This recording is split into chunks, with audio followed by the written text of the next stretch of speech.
اور میں بہت پہلے سے کہتا آ رہا ہوں، تحقیق یہ بتاتی ہے کہ مرد کی آنکھیں جب اس میں خواہش پیدا ہوتی ہے نا، ایک زہریلا مادہ نکلتا ہے، زہریلا مادہ نکلتا ہے۔ آپ دیکھو غور سے کسی چیز کو، نظر لگتی ہے نا، سب کا یہ تو معمول ہے، نظر لگتی ہے، وہ اس کی نظر لگ گئی، اس کی نظر لگ گئی، تقریباً سب لوگ مانتے ہیں نظر لگتی ہے، اور اسلام بھی کہتا ہے العین حق، نظر لگتی ہے۔ بلکہ میرے آقا صلی اللہ علیہ وسلم نے یہاں تک فرمایا، میری امت میں سب سے زیادہ موت اگر کسی کارن سے ہوگی تو نظر بد سے ہوگی۔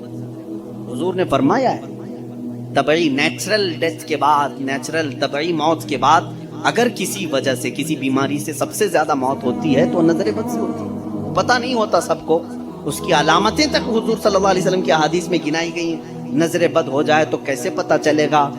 جسم کے اندر کیسی تبدیلیاں ہوتی ہیں کہ پتہ چل گیا کہ نظر لگی ہے، وہ پھر کبھی میں عرض کروں گا۔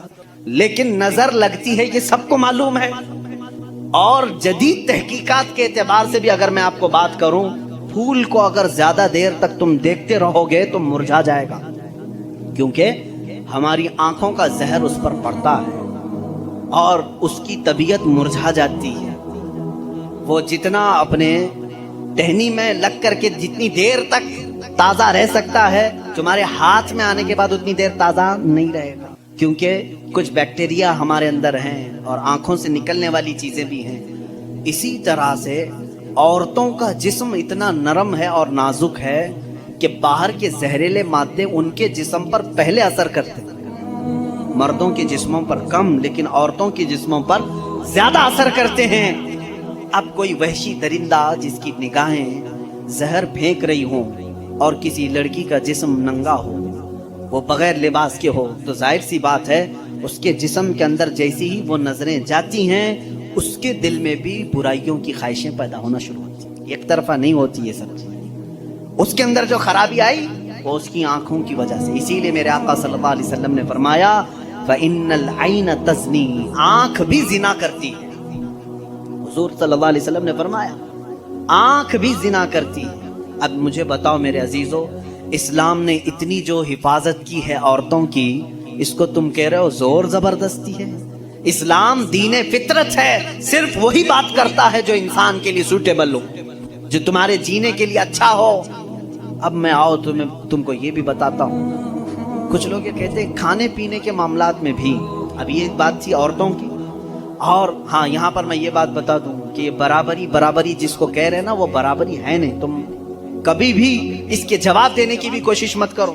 یہ برابری کس کو کہتے ہیں؟ ان کے سامنے رقص کرے، ڈانس کرے، برابر کرے۔ اگر مرد جو ہے کھلے عام گھومتا پھرتا ہے اور ننگا ہو سکتا ہے تو عورت کو بھی اتنا ہی ہونا چاہیے، عورت بھی اتنا ہی دکھائے۔ تو یہ تو ایسی برابری ہے کہ اتنا اگر شوق ہے برابری کا تو پھر ایسا کرو، اپنی بیوی کے ساتھ معاہدہ کر لو، 1 سال تو بچہ دے گی، 1 سال میں بچہ دیتا ہوں۔ یہ برابری کرنے کی چیز ہے؟ ارے سارا بچوں کا درد عورت ہی کیوں سہے؟ تم بھی تھوڑا سا پارٹنرشپ میں لے لو۔ ایسا نہیں کر سکتے، تمہیں معلوم ہے عورت کی فطرت ہے، کچھ چیزیں ایسی ہیں اس کی ساخت میں، اس کے لیے وہ ضروری ہیں، اور اسلام یہ سمجھتا ہے کہ عورت کے لیے اس کے گھر میں رہنا زیادہ سوٹیبل ہے بنسبت باہر گھومنے پھرنے کے۔ کھلے عام رہنے سے زیادہ اگر محفوظ کوئی عورت ہو سکتی ہے تو وہ پردے میں رہ سکتی ہے، اس لیے اسلام نے اس کو پردے کا حکم دیا۔ اس پر زور زبردستی نہیں، پابندی نہیں، اس کی فطرت ہے، وہ اسے جتنا محفوظ رکھ سکتے ہو۔ اب خریدنے والی چیزوں میں ہی آپ دیکھ لینا، اب اس کو میں عقلی طور پر اگر آپ کو بتاؤں، کچھ چیزیں ایسی ہیں آپ خرید کر، آلو پیاز لے کر کے آئے، آلو پیاز لے کر کے آئے، آپ کی کچن میں آپ نے اس کو کسی بٹی میں رکھ دیا، ٹوکرے میں رکھ دیا، کہیں پر بھی رکھ دیا، چل جاتا ہے، رکھ دیا۔ لیکن ساتھ میں آپ نے کچھ گوشت خریدا، کچھ ٹماٹے، کچھ دہی، باہر نہیں، فریزر میں رکھنا پڑتا ہے۔ بھائی ان کو دونوں کو برابری دو، دہی کو بھی ٹوکرے میں کیوں نہیں رکھتے؟ گوشت کو بھی باہر یہ اس ٹوکرے میں کیوں نہیں رکھتے؟ آپ خود کہیں گے۔ کچھ چیزیں ایسی ہوتی ہیں جن کی سیفٹی فریزر کے اندر ہے، کچھ چیزیں ایسی ہیں کہ وہ باہر رہ کر کے بھی سلامت ہیں۔ جب تمہیں دنیا کے ہر نظام میں یہ بات سمجھ میں آتی ہے تو اللہ نے مرد اور عورت کو پیدا ہی ایسا کیا ہے کہ مرد اگر باہر رہے تو سیف ہے، اس کے جسم کی ساخت ایسی ہے، لیکن عورت گھر کے اندر زیادہ سیف ہے، اس لیے اسلام نے اسے پردے کا حکم دیا ہے۔ بات سمجھ میں آ گئی؟ اسلام نے زور زبردستی اس کو پابند نہیں بنایا، زور زبردستی پابند نہیں بنایا۔ بہرحال یہ ایک بہت بڑا عنوان ہے۔ عورتوں کے حقوق کی بات اگر کوئی ایسا بندہ کرتا تو سمجھ میں آتا جو عورتوں کو مرتبے میں بڑھا کر کے یوں کہے کہ عورت کے قدموں کے نیچے جنت ہے۔ اگر کوئی ایسا شخص کہتا تو بات سمجھ میں آتی جو یہ کہے کہ بیوی کو ایک لقمہ کھلاؤ تو صدقے کا ثواب ہے۔ اگر کوئی ایسا شخص کہتا جو یہ کہے کہ ایک بیٹی کو پال کر نکاح کر دو تو جنت واجب ہے، ان کے پاس یہ کوئی بھی چیز نہیں، بلکہ یہ جس عورت کی بات کر رہے ہیں ان کے لیے وہ اپنے نفس کی خواہشات پوری کرنے کی ایک مشین ہے بس۔ اور اگر میری بات صحیح نہیں ہے تو چلو مغربی دنیا میں میں تمہیں دکھا دوں کہ وہاں شادی کسے کہتے ہیں، طلاق کسے کہتے ہیں، بچوں کا نظام کیا ہے۔ کثرت سے پورے یورپ میں آپ کو میں بتاؤں وہاں شادی کا نظام تک ختم کر کے رکھا گیا ہے۔ جو لڑکی پسند آئی اس کے ساتھ رہتے رہو، بچے بھی ہو جائیں گے، 2 بچوں کے بعد وہ لوگ فیصلہ کرتے ہیں اب شادی کر لیں۔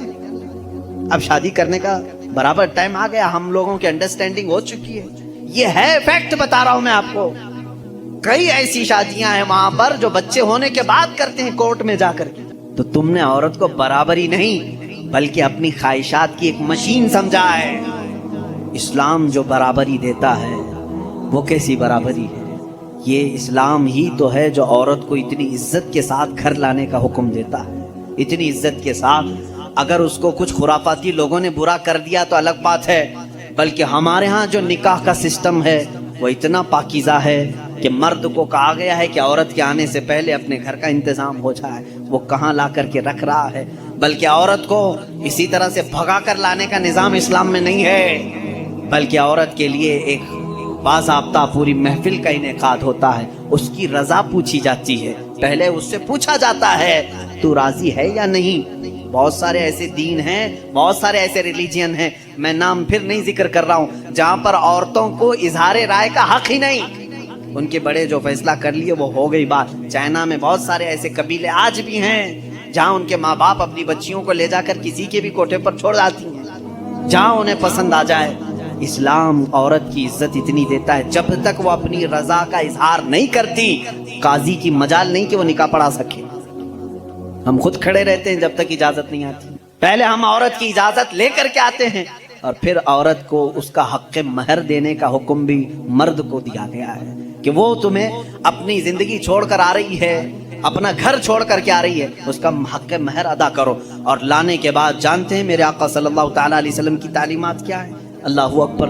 حضور اکرم صلی اللہ علیہ وسلم نے تاکید کے ساتھ فرمایا ہے کہ عورتوں کے ساتھ سختی نہ کرو۔ اپنے آخری خطبے میں حضور نے عرفات کے میدان میں یہ بات تک فرمائی، عورتوں کے معاملات میں اللہ سے ڈرو، حد سے زیادہ نہ بڑھو، عورتوں کے ساتھ اتنی سختی نہ کرو۔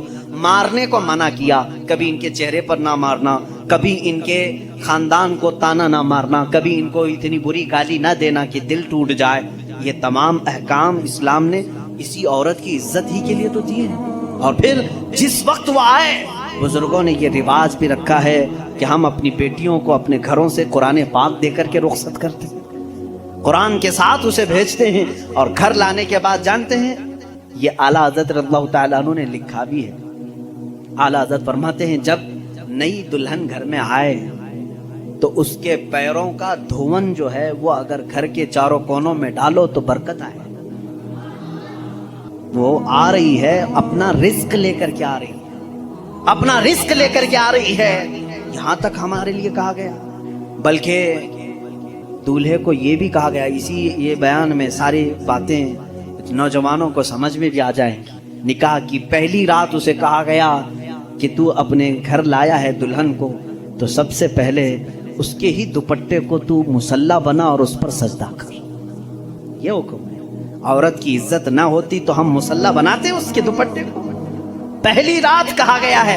یہ اور بات ہے کہ معلومات نہیں ہے نوجوانوں کو کہ شادی کے بعد پہلی رات، یہ بھی سیکھنے کی ضرورت ہے۔ علماء سے یہ تمام چیزیں پوچھ لینا چاہیے جس کی شادی ہو رہی ہے۔ دلہن آ رہی ہے تو ہم اس کی عزت ہی کے لیے تو یہ تمام کام کر رہے ہیں۔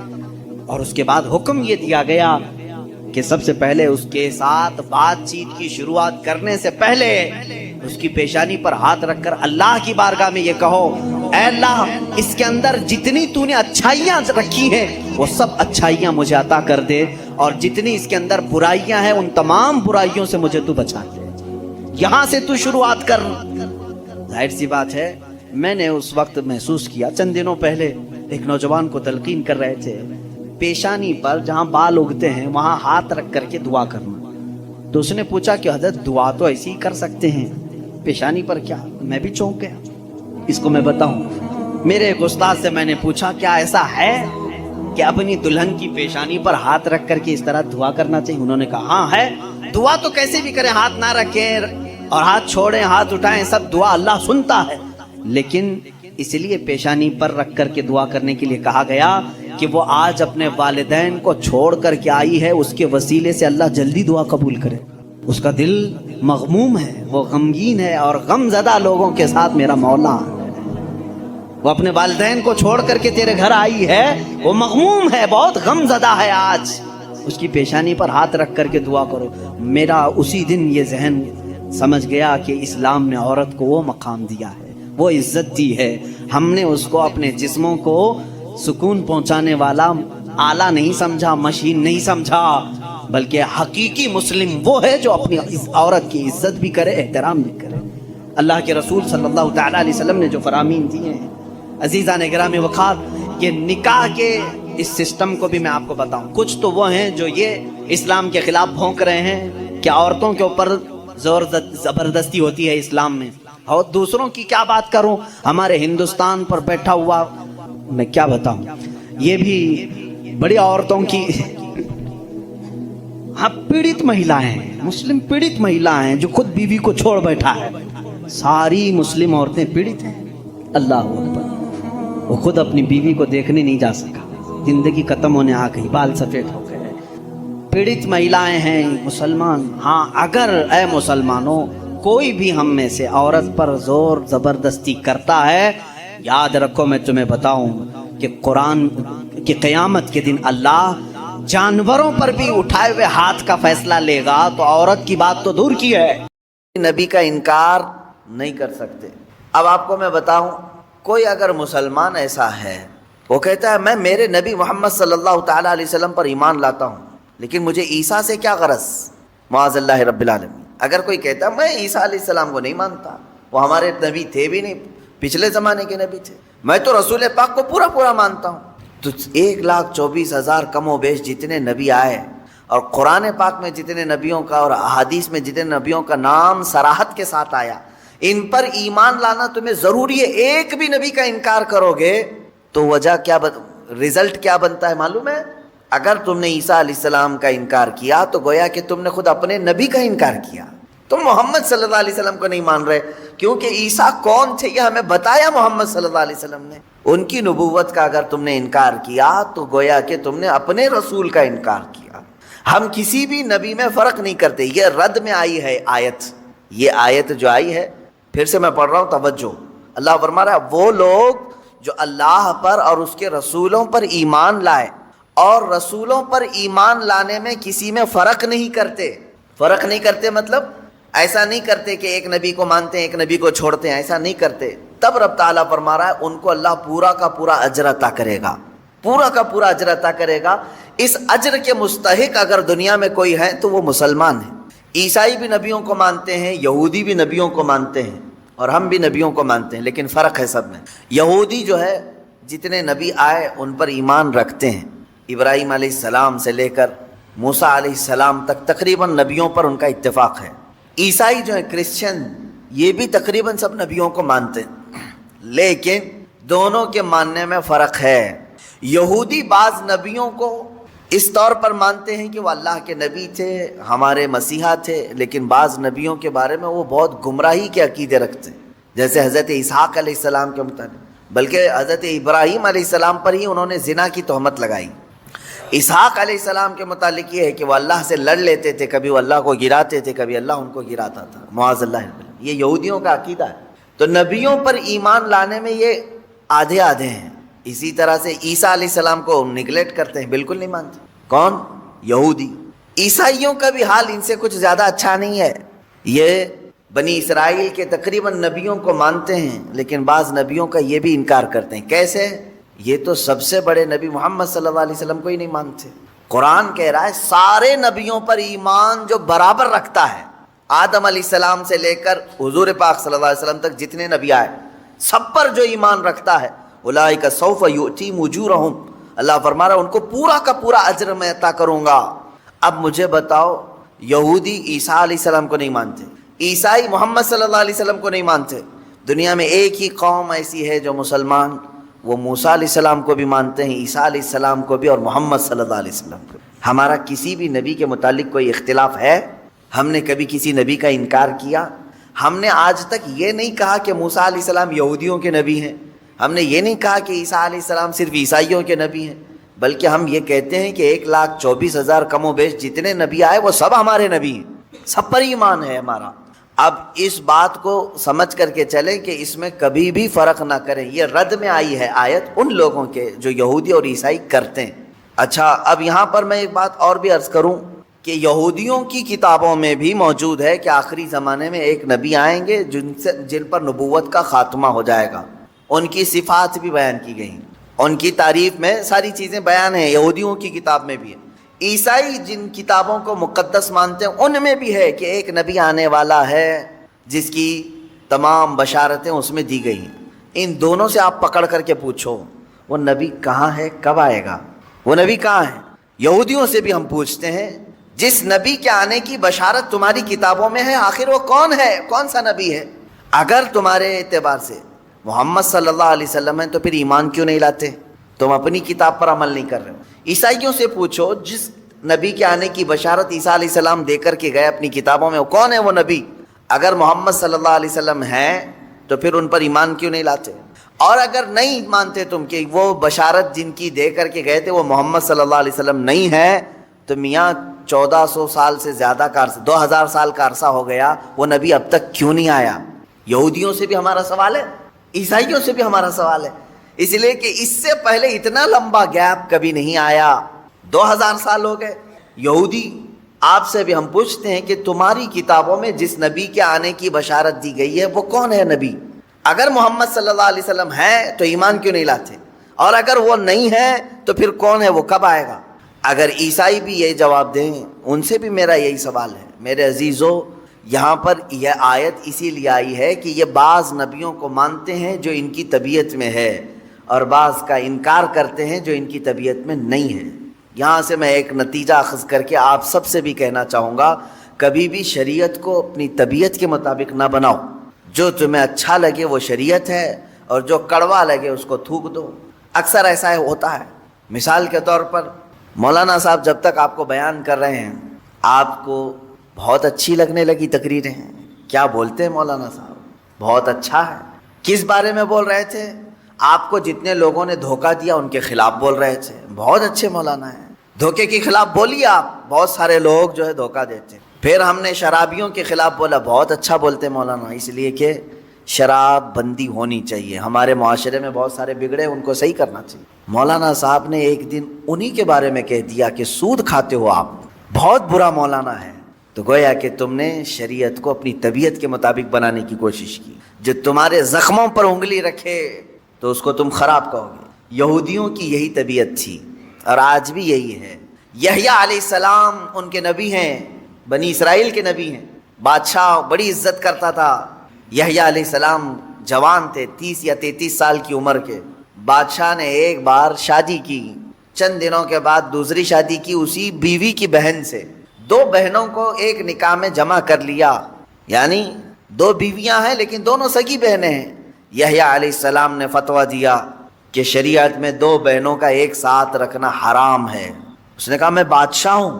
حضرت یحییٰ علیہ السلام نے فرمایا اللہ سب سے بڑا بادشاہ ہے، قانون اس کا ہے، تم بندے ہو، سب کے لیے ہے یہ شریعت۔ اس نے دھمکیاں دیں، کہا کہ آپ غلط کہہ رہے ہیں، میرے خلاف مت کہیں۔ حضرت یحییٰ علیہ السلام ڈٹے رہے، یہاں تک کہ بادشاہ نے یحییٰ علیہ السلام کا قتل کر دیا، آپ کا سر مبارک الگ کر دیا، جسم الگ کر دیا، کاٹ دیا۔ کس بنیاد پر؟ اس کے زخم پر انگلی رکھا تھا، برائی پر تنبیہ کی تھی۔ نبیوں کے ساتھ یہودی یہی کرتے رہے، ان کو اگر کسی بات کی تنبیہ کی جاتی تو ان کے خلاف کھڑے ہو جاتے، ان کو مار ڈالتے۔ کئی نبیوں کا قتل کیا انہوں نے۔ موسیٰ علیہ الصلوۃ والتسلیم نے کیا کیا؟ زکوٰۃ کا حکم آیا تو سب سے کہا کہ زکوٰۃ دے دینا۔ قارون جو زمانے کا بڑا مالدار تھا، وہ موسیٰ علیہ السلام کے رشتے میں بھی آتا تھا، اس سے بھی کہا کہ قارون تو اپنے خزانوں کی زکوٰۃ نکال۔ اب جب زکوٰۃ نکالنے کے لیے دیکھا تو کئی خزانے صرف زکوٰۃ میں جا رہے تھے، حالانکہ اس کو رعایت ملی تھی۔ اس نے کیا کیا؟ ہونا یہ چاہیے تھا کہ میری اصلاح کے لیے اگر کوئی بیان کر رہا ہے تو میں اپنے آپ کو اصلاح کی طرف لے جاؤں، کوشش کروں بدل لوں۔ نہیں، دنیا دار کی طبیعت یہ ہوتی ہے کہ جو بول رہا ہے اسی کی زبان کو بند کر دو۔ اس نے عورت خریدی، پیسے دے کر کے طوائف کو مجمع میں لے آیا اور کہا کہ میں موسیٰ سے سوال کروں گا زنا کی سزا کیا ہے۔ جب وہ جواب دے رہے ہوں گے تو اے خاتون تو کھڑی ہو کر کے کہہ دینا میرے پیٹ میں موسیٰ کے زنا سے بچہ پل رہا ہے۔ معاذ اللہ رب العالمین۔ اتنی غلیظ حرکت، اتنی نیچ حرکت قارون نے کی، کس کے خلاف؟ موسیٰ علیہ السلام کی۔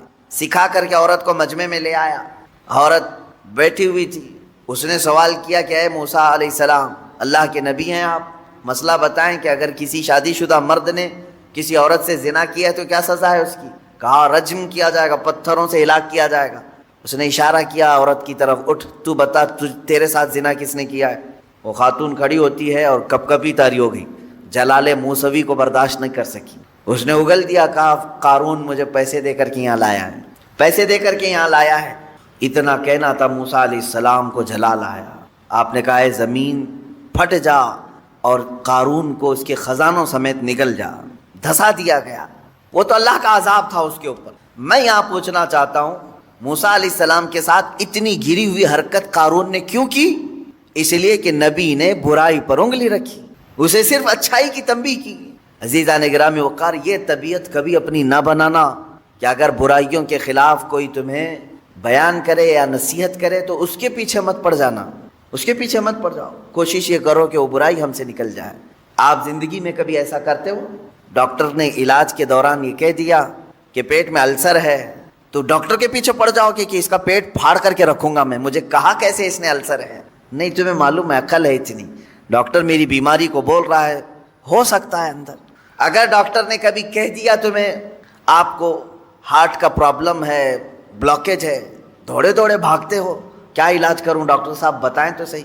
کوئی ایک بندہ مجھے بتائیں جو بدلے میں یوں کہہ دے ڈاکٹر تیری ہر نس کو میں پھاڑ دوں گا، تو نے بولا کیسے مجھے میرے بلاکیج ہے؟ نہیں، وہ جب تمہیں کہہ رہا ہے تمہارے اندر بیماری ہے تو تم مان لیتے ہو، ایکسیپٹ کرتے ہو۔